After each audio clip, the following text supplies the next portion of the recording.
Marami nga siguro sa inyo naniniwala na siya po ay rapist. Alam nyo bakit? Kasi kung tingnan niyo yung mainstream media, pinipintal na po ang pagkatao niya na itim. Marami siguro sa inyo ay naniniwala na totoo po yun.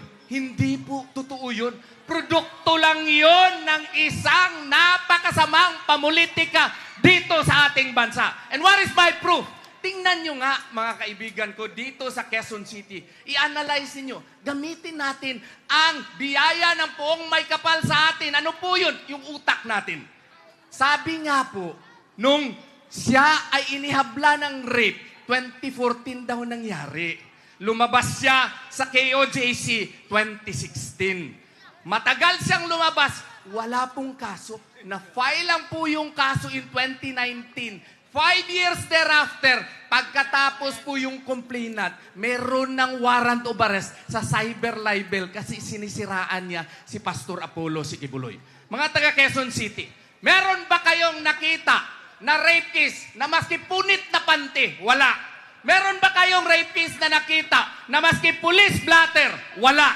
Meron ba kayong rape case na nakita na maski medical certificate? Wala. Meron ba kayong rape case na nakita na pati ang SMNI na mga TV at radyo ipasara? Meron ba kayong rape case na nakita na pati lahat ng pondo ng kanyang mga korporasyon isasara? Anong ibig sabihin nito, mga taga Quezon City?